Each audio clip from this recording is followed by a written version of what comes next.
Prosecutors in the trial of former Trump campaign chairman Paul Manafort say they do plan to call his former number two on the campaign, Rick Gates, to the stand. The government's star witness, who took a plea deal, was a protege of Manafort's and worked with him for more than a decade.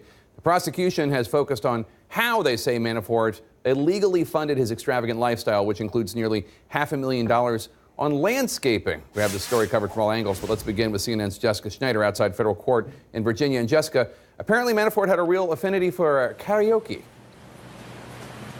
Yeah, Jake, a $10,000 affinity. That's how much he spent on a karaoke system for his Hamptons home. And really, that wasn't all. Prosecutors have brought up vendors and retailers to document just how much Paul Manafort spent. Prosecutors are going to great lengths to prove Paul Manafort lived a life of extravagant luxury. They've submitted reams of receipts documenting the hundreds of thousands of dollars he spent on high-end suits and clothing.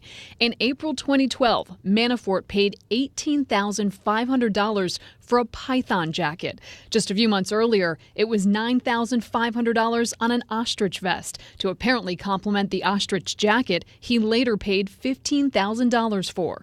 There are also photos of the jackets and suits he paid a pretty penny for, including from the store that bills itself the most expensive in the world, Bijan. One blue jacket from Bijan rang in at $32,800.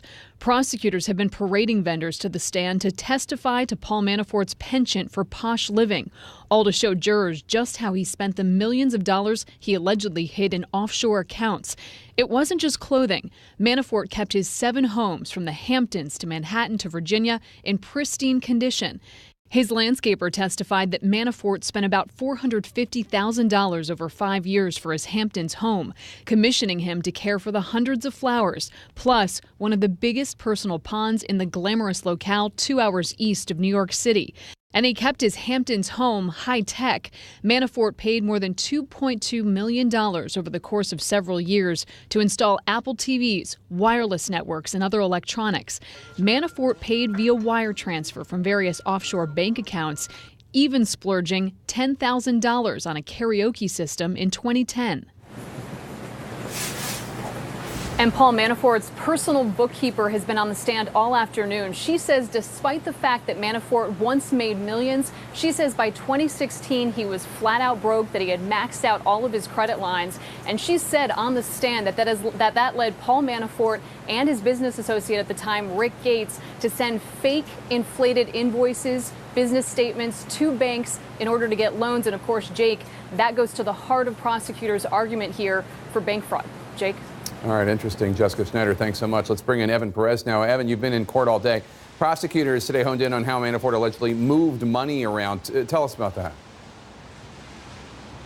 That's right, Jake. Once Paul Manafort was broke, prosecutors say that one of the things that he was starting to do was move money from some of these offshore bank accounts back to the United States, again, evading any reporting of this to the IRS. And in some ways, what he was doing was making these fake invoices to some of the vendors, to his bookkeeper, trying to account for some of this money that he was moving from overseas into the United States. And then he started taking out loans on some of the properties that he had bought, and even going so far as producing doctored receipts and invoices to try to show where this money was coming from. So one of the things that the emerging theme we're seeing from prosecutors today is to try to show that Paul Manafort was not only lying to the IRS, but lying to some of the vendors and his bookkeepers as well. This is all building towards the big witness, which is Rick Gates.